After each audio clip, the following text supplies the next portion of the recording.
오늘 말씀의 제목을 혈류병 걸린 여인이 예수님의 옷자락에 손을 대자 예수님께서 누가 내 옷에 손을 대었느냐 말씀하셨습니다.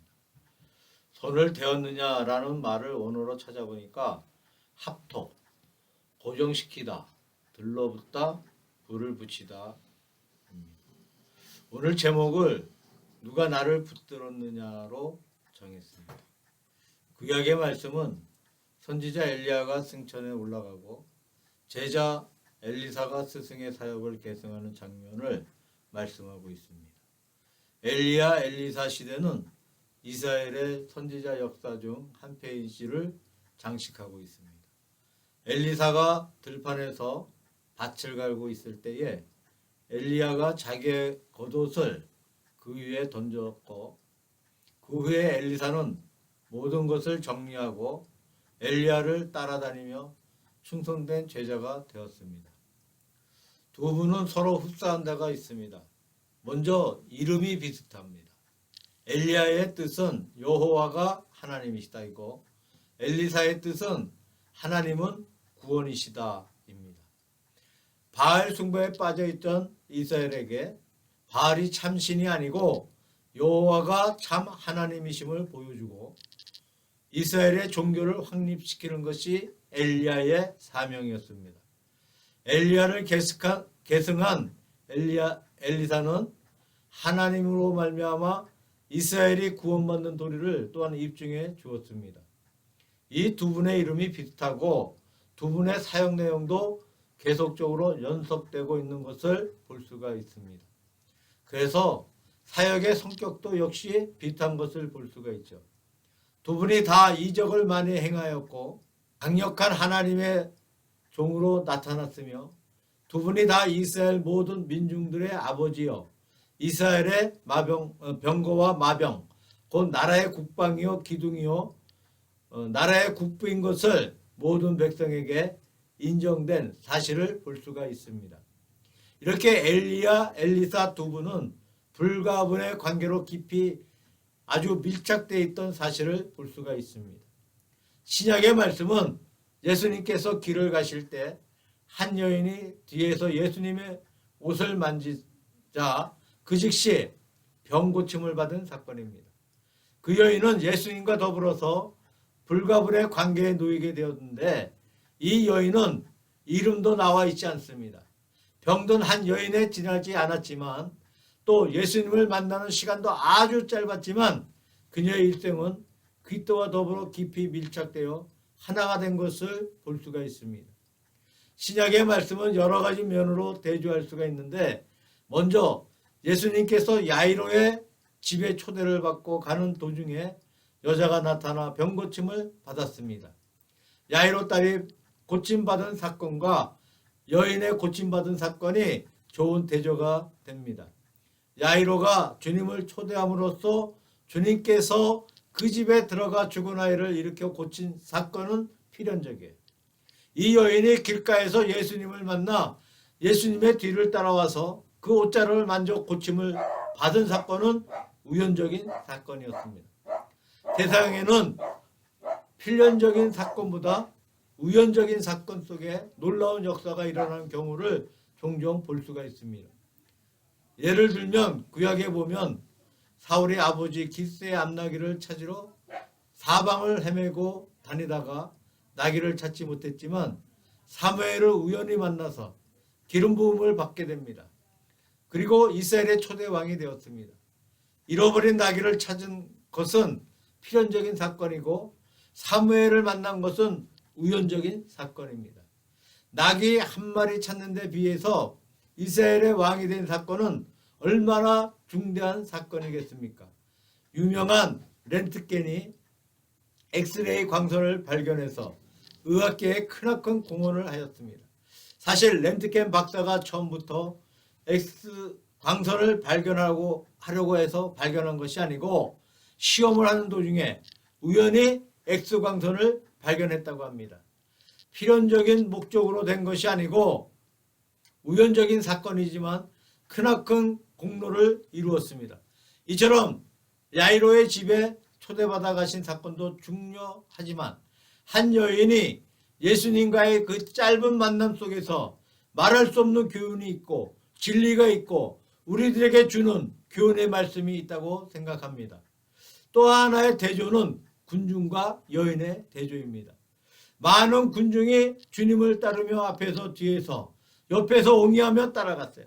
그러나 이 여인은 몰래 예수님의 옷자락을 슬쩍 만졌습니다. 이 군중을 하나로 생각하고 이 여자를 하나로 볼 때에 군중과 여자의 좋은 대조를 볼 수가 있다는 겁니다. 이 여인의 심정은 아무도 몰랐습니다. 또한 이 여인의 생각을 아무도 몰랐습니다. 이 여인의 기쁨과 환희를 아무도 몰랐어요.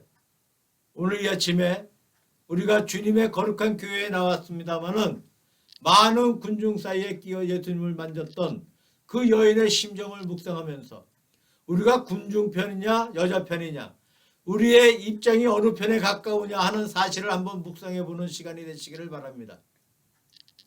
먼저 군중들은 아무런 목적도 없이 나온 사람이고 또한 뚜렷한 목적도 없이 주님 앞에 나온 사람이라고 할 수 있습니다. 물론 군중들이 전혀 목적이 없었던 것은 아닐 것입니다. 그들은 예수님의 소문을 듣고 예수님을 보고 싶어 했습니다. 예수님의 말씀을 듣고 싶어 했습니다. 주님의 놀라운 기적을 보고 싶은 마음도 있었습니다. 그러나 이 모든 생각은 결정적인 목적인 아니었습니다. 되어도 그만 안 되어도 그만인 그런 정도의 목적에 지나지 않았습니다. 그러나 이 여인은 자기의 마음속에 심각한 목적을 가지고 주님 앞에 나왔습니다. 반드시 예수님의 옷을 잡아야 하고 반드시 고침을 받아야 하며 반드시 은혜를 받아야 한다는 것이었습니다. 되어도 좋고 안 되어도 좋은 마음을 가지고 나온 것이 아니고 결정적인 마음을 가지고 주님 앞에 나온 것입니다. 마태복음에 보니까 세례 요한이 유대 광야에서 외칠 때에 많은 군중들이 광야에 나가 요한을 만나보았습니다. 세례 요한의 제자가 예수님께 왔다가 돌아간 후에 주님께서 군중을 향해 이렇게 말씀하셨습니다. 너희가 무엇을 보려고 광야에 나갔더냐? 바람에 흔들리는 갈대를 보려더냐? 부드러운 옷 입은 사람을 보려더냐? 선지자를 보려더냐? 여기 광야에 나갔던 많은 사람들을 우리 주님은 세 가지로 분류하고 있습니다. 첫째 부류는 바람에 흔들리는 갈대를 보기 위해서 나갔던 사람들입니다. 유대 광야에서 요한을 보러 나갔던 사람들이 세례 요한은 보지 아니하고 세례 요한이 세례를 주던 곳에 무성한 갈대만 보고 돌아온 사람들입니다. 그런 갈대를 보려면 굳이 유대 광야까지 나갈 것이 없어도 나가지 않아도 유대 광야까지 나가지 않아도 어디서든지 갈대를 볼 수 있습니다. 다시 말씀드리면 참된 목적 없이 사는 사람들이 바로 갈대라는 거예요. 구경이나 하고 떠도는 말이나 듣고 사는 진실된 목적이 없는 사람들을 말합니다. 두 번째 부류는 부드러운 옷을 입은 사람들을 보기 위해 나간 사람들입니다. 이 사람들은 무엇인가 목적이 있습니다. 목적이 있기는 한데 그 목적은 잘못된 목적입니다. 요한을 보러 가서 요한을 보지 아니하고 요한을 보러 왔던 사람들의 의복에 마음이 팔려 있습니다. 누구는 무슨 옷을 입었고 누구는 얼마짜리 옷을 입고 이런 식으로 남의 옷을 관찰하는 사람들입니다. 목적이 있기는 한데 그 목적이 빗나간 사람들입니다. 셋째 부류는 선지자를 보기 위해 나간 사람들입니다. 옳다 너에게 말하노니 이 사람은 선지자보다 더 나은 자니라. 여기에는 목적이 있습니다. 바른 목적을 가지고 있던 사람들입니다. 말라기 이후 400년간 유대인은 선지자의 음성을 듣지 못했어요. 이때 세례 요한이 나타나서 약대 털옷을 입고 허리에 가죽띠를 띠고 메뚜기와 석청을 먹으며 외칠 때에 유대인들이 다 나아가 그런 하나님의 선지자를 믿었고 그에게 하나님의 음성을 듣고자 모여들었습니다. 이렇게 셋째 부류는 올바른 목적을 가지고 있었던 사람들이었습니다.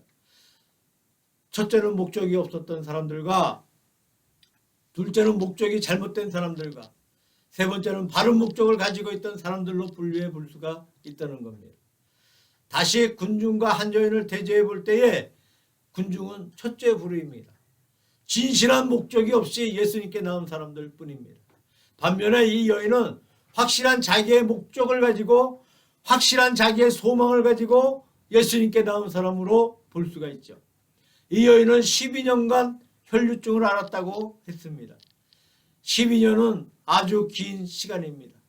10이라는 숫자는 성경의 독특한 뜻을 가지고 있습니다. 성경에서 3은 삼일째 하나님의 숫자이고 4는 동서남북 땅의 숫자입니다. 이 둘을 합한 7은 성경의 만수이고 이 둘을 곱한 12도 만수입니다. 그러므로 만수적인 긴 세월 동안 고생을 많이 한 여인입니다. 그는 자기의 가졌던 것도 다 허비했고 돈도 다 떨어져 버리고 많은 의원들에게 치료를 받았습니다. 그 당시 이런 병은 고치지 못했습니다. 많은 의사들에게 가보았지만 고침을 받지 못했다는 겁니다. 돈에 절망하고 의술에 절망한 여인입니다. 아무도 자기를 고치지 못합니다. 이러한 때에 예수님을 만난 것입니다. 요즘 세상을 가리켜 황금 만능의 시대라고 말하고 있습니다. 돈만 있으면 무엇이든 할 수 있다고 합니다. 그래서 사람들은 다투어서 돈을 많이 벌기 위해 온갖 노력을 다하고 있습니다. 물론 돈은 참 좋은 것입니다. 좋게 사용되는 일이 많이 있습니다. 그러나 돈이 모든 것을 이루는 것이 아닙니다. 돈으로도 하지 못하는 것이 많습니다. 오히려 돈 때문에 생기는 문제가 얼마나 많은지 모릅니다. 이 세상에 일어난 모든 문제의 배경에는 돈이 작용하고 있습니다. 돈이 사람을 추하게 만들고 범죄하게 하고 나쁘게 만든 사건들이 얼마나 많은지 모릅니다. 오늘날은 과학기술의 시대입니다. 과학은 참 좋은 것입니다. 과학 때문에 사람들이 편리하게 살고 재밌게 살고 더 오래 삽니다. 과학이 얼마나 큰 복을 가지고 왔는지 모릅니다. 그러나 과학이 무엇이든 다 하는 것은 아닙니다. 과학 때문에 오는 환란이 얼마나 큰지 모릅니다. 원자폭탄이 한번 터뜨려짐으로 수십만 명의 사람들이 죽고 또 수십만 명의 사람이 원자병에 걸려서 일생을 고생하는 것을 우리가 보았습니다. 이것이 과학으로 인해 일어난 어려움이었습니다. 이 여인은 돈으로도 안 됩니다. 의술로도 안 됩니다. 최후의 소망은 예수님께 있습니다. 예수님께 다가가 살며시 옷자락을 잡았지만 실은 자기의 전력을 다하여 소망을 다하고 예수님을 잡은 것입니다. 군중들과 달랐어요. 뚜렷한 목적을 가지고 주님 앞에 나온 여인입니다. 두 번째로 군중들에게 있어서 예수님은 많은 길 가운데 하나이지만 이 여인에게는 예수님은 오직 한 길뿐입니다. 많은 군중은 예수님이 보고 싶어 왔지만 꼭 필요한 것이 아닙니다. 예수님이 좋습니다. 안 보아도 그만입니다. 자기들이 가는 길이 많이 있습니다.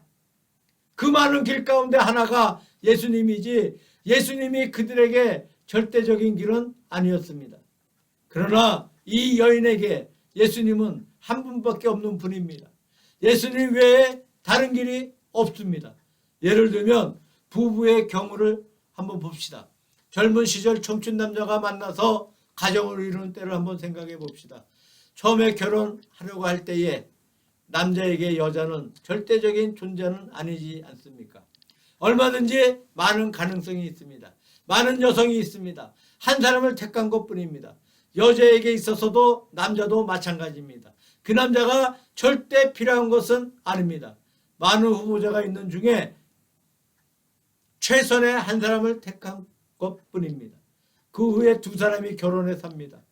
해를 거듭하면서 인생의 모든 고락을 체험하고 자녀를 기르면서 점점 사랑이 깊어집니다. 서로를 이해가 합니다. 인생을 같이 합니다. 그래서 늙어갑니다. 그러면 어떻게 됩니까? 더 이상 많은 사람 가운데 한 사람이 아니에요. 절대적인 한 사람입니다. 예를 들면 자기 남편을 다른 남자가 대신하지 못합니다. 자기 아내 역시 다른 여자가 대신하지 못합니다. 그 사람이 필요합니다. 그 남자가 필요합니다. 그 여자가 필요합니다. 다른 아무도 그 역할을 대신하지 못한다는 거예요. 한 사람밖에 없는 사람이 되어집니다. 여인에게 예수님은 어떠한 대상이 되고 있는 것입니까? 군중은 꼭 예수님이 필요한 것이 아닙니다. 예수님이 있어도 좋고 없어도 좋은 것이지만 이 여인에게는 한 분밖에 없는 예수님이에요. 예수님을 떠나서는 아무런 소망이 없습니다. 이것이 군중과 여인의 차이점입니다. 여호수아서 24장 15절에 보니까 여호수아가 마지막 고별세에 군중들에게 말하기를 너희 열조가 강 저편에서 섬기던 신이든지 혹 너희의 거하는 땅 아모리 사람의 신이든지 너희 섬길 자를 오늘날 택하라. 오직 나와 내 집은 여호와를 섬기겠노라. 그 단호하게 말합니다. 백성이 말씀에 감동되어서 우리도 여호와를 섬기겠습니다 라고 결단했습니다. 이사야서 26장 13절에 보니까 주 외에 다른 주들이 우리로 관할하였사오나 우리가 주만 의지하고 주의 이름을 부르리이다 라는 말씀이 있습니다. 신약시대나 구약시대 그때는 이방인들은 다 다신교를 믿는 세상으로 산에 가도 신이 있고 바다에 가도 신이 있고 세상은 신들로 가득 차 있습니다. 많은 신들의 지배를 받고 있지만 우리는 오직 주님만 섬기겠다는 것입니다. 우리가 이 많은 신 가운데 많은 길 가운데 주님의 길을 갈 것이라는 것입니다. 이것이 그 여인의 길이었다고 생각합니다. 성경을 살펴보면 구약과 신약에 걸쳐서 이 3대 이적기가 있습니다. 모세 시대, 엘리사 시대, 그리고 신약의 예수님과 제자 시대, 이를 3대 이적기라고 말합니다. 그런데 3대 이적기가 왜 그 시대였을까요? 제가 보기에는 이적이 꼭 필요한 때만 이적을 이루셨어요. 앞에 큰 담장이 가로막혀 있습니다. 이것을 뚫고 넘어가는 데는 이적이 아니면 넘어갈 수가 없습니다. 예를 들면 모세 시대에는 애굽에서 10번의 이적을 행했습니다. 그 이적으로 인해서 바로가 이스라엘 백성을 놓아주었어요. 홍해를 건너갈 때에 앞에는 홍해가 있고 옆에는 산맥들이 있고 뒤에는 바로의 군대가 따라오고 있습니다. 이적이 아니고서는 앞으로 나아가지 못합니다. 그때 이적을 이루셨어요. 엘리야 시대는 온 백성이 다 바알에게 빠져 있었습니다. 이적이 아니고서는 그들이 하나님의 살아계심을 알 도리가 없었습니다. 갈멜산 불이 떨어졌을 때에 여호와 그가 하나님이시다라고 외치셨습니다. 불러서 이스라엘 백성의 마음을 돌이켜서 하나님을 깨닫게 해주셨습니다. 또 엘리사의 기적을 통해 하나님의 구원 사실을 깨닫게 해 주었습니다. 신약도 마찬가지입니다. 예수님이나 베드로나 사도 바울이 이적을 행할 때에 이적을 통해 예수님이 하나님의 아들이시요 그리스도시요 구주인 사실을 입증해 준 것입니다. 꼭 이적이 필요할 때 이적이 주어졌다는 사실입니다. 이적은 재미로 주신 것이 아닙니다. 장난감으로 주신 것이 아닙니다. 아스피린같이 어떤 약을 대신해서 주신 것도 아닙니다. 이적이 필요할 때에 하나님께서 이적을 이루셨어요. 이 여인에게는 꼭 그리스도가 필요했습니다. 그리스도밖에 아무 다른 길이 없습니다. 길이 막혀 있습니다. 그래서 한 길밖에 없는 예수님, 많은 길 가운데 하나인 것이 아니고 한 길밖에 없는 예수님입니다. 그것이 군중과 이 여인이 그리스도를 대하는 차이점입니다. 끝으로 군중들은 지나가는 한 군중에 지나지 않았지만 이 여인은 주와 더불어 결부된 여인이었습니다. 여기에 누가 나를 만졌느냐 해서 만지다라는 단어는 다양한 뜻을 가지고 있는 낱말입니다. 몸에 닿는다는 뜻도 있고 더 나아가 불을 붙인다는 뜻도 있고 한 물체를 다른 물체에 붙들어 맨다는 뜻도 가지고 있습니다. 여기에 군중들이 그냥 스쳐 지나가 버리는 군중들입니다. 그러나 이 여인은 예수님께 자기 자신을 붙들어 매는 그런 순간이었다고 생각합니다. 언제인지 잘 모르겠는데 미국의 어떤 병원에서 간호사가 환자를 치료하다가 피부에 닿은 것뿐인데 에이즈에 감염이 되었다는 보도를 들었습니다. 피 속에 있던 에이즈균이 간호사의 몸에 감염되었고 그래서 간호사가 에이즈 환자가 되었다는 아주 가슴 아픈 사연을 들었습니다. 잠깐 닿았는데 닿는 순간이 치명적인 순간이었습니다. 물론 이것은 나쁜 의미에서입니다. 여인은 주님 앞에 나와서 주님의 옷에 잠시 닿았습니다. 그런데 그것으로 끝난 것이 아니고 일생을 통하여 예수님과 분리할 수 없게 매임을 당하는 순간이었습니다. 예수님은 군중들이 미는 것을 보시며 누가 내게 손을 대었느냐고 물으십니다. 그저 사람들이 모여서 밀고 잡아당기고 야단입니다. 예수님께 부딪히기도 하고 예수님을 만져보기도 합니다. 이럴 때 누가 예수님의 옷에 손을 닿든 말든 문제가 되겠습니까? 많은 사람이 주님께 부딪혔습니다. 스쳐갔습니다. 주님을 만져보았습니다. 그러나 많은 이들은 무의미하게 만졌습니다. 무의미하게 부딪혔어요. 지나가 버렸습니다.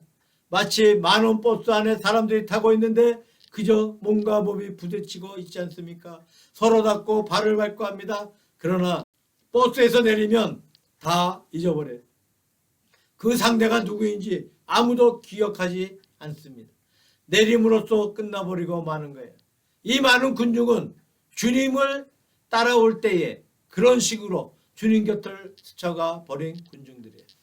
그러나 이 여인은 잠시 주 앞에 나와서 옷에 잠깐 손을 대었는데 그러나 영원히 잊을 수 없는 순간이 되었습니다. 그 영혼이 주님과 깊이 결합되었고 하나 되는 순간이었습니다. 카나다의 대학생들을 상대로 당신 자신이 누굽니까? 당신 자신이 누구인지 알겠습니까? 라는 질문을 하였다고 하는데 놀랍게도 이 질문받은 사람 가운데 92%가 나는 모르겠습니다 라는 대답을 했다고 합니다. 내 자신이 누구인지 모른다는 얘기예요. 미국의 유명한 말론 브란도라는 배우가 있습니다. 아침에 스튜디오에 나가니 어떤 분이 그에게 인사로 How are you? 라고 물었어요.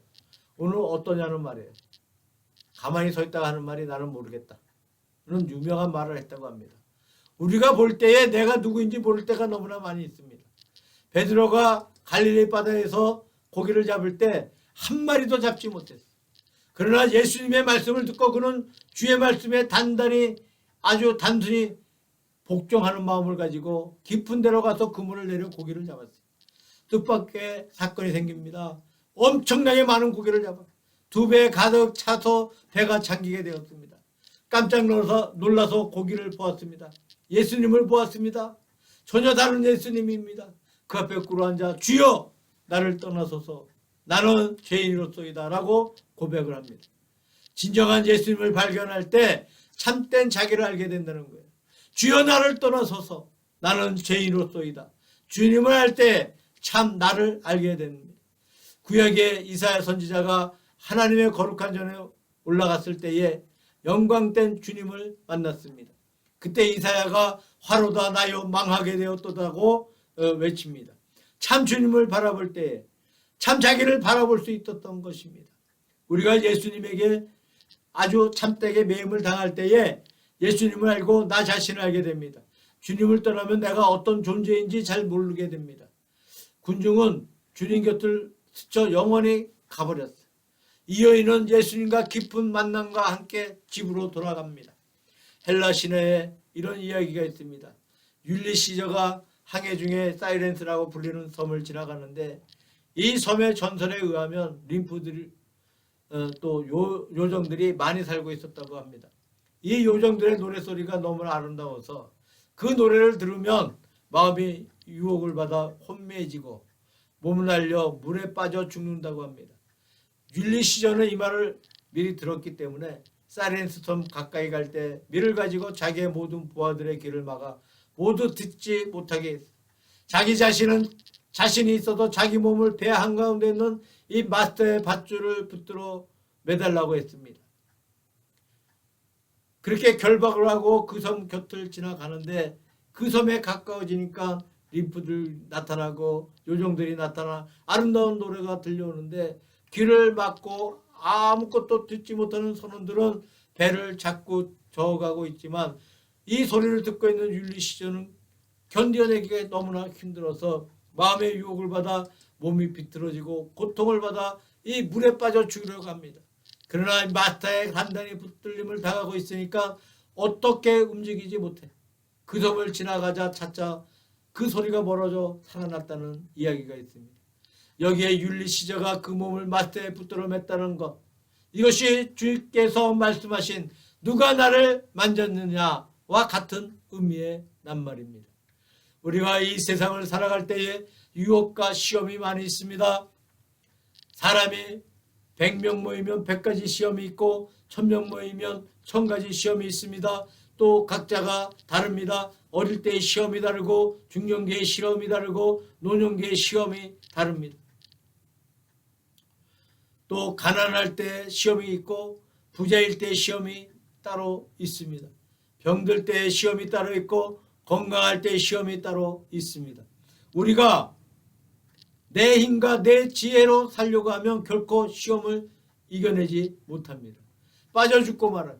우리의 몸이 귀독게 매임을 당할 때 비로소 시험을 이겨낼 수 있습니다. 아무리 시험이 많고 유혹이 많아도 돌파하고 이겨나갈 수 있는 것은 바로 우리 자신들이 귀독게 매임을 당하고 있기 때문인 것입니다. 누가 나를 만졌느냐? 이 말씀이 오늘 이 아침에 교회에 오셔서 예배드리는 모든 분들에게 또는 유튜브로 비대면 예배를 드리는 모든 성도들에게 던지시는 주님의 질문인 것입니다. 우리가 군중편에 속해 있습니까? 여인편에 속해 있습니까? 아무런 목적 없이 주님 앞에 나온 사람 가운데 하나는 아닙니까? 예수님이 수많은 길 가운데 하나는 아닙니까? 그래서 우리가 주님 곁을 스쳐 지나가고만은 군중에 속한 것은 아니냐 하는 것입니다. 뚜렷한 목적을 가지고 이 여인은 주님 앞에 나왔습니다. 예수님 밖에 소망이 없다는 것을 알고 예수님께 나왔습니다. 그래서 자기와 예수님이 결합되어 하나가 되는 거룩한 순간을 체험했습니다. 이 시간 이 여자를 본받아서 우리 몸과 마음이 주님과 더불어 굳게 결합되기를 축원합니다. 스쳐가는 군중이 되지 말고 예수님께 붙들리는, 예수님께 사로잡힌 바 되는, 예수님께 결박당하는 은총을 받으시기를 주 예수 그리스도의 이름으로 축원드립니다.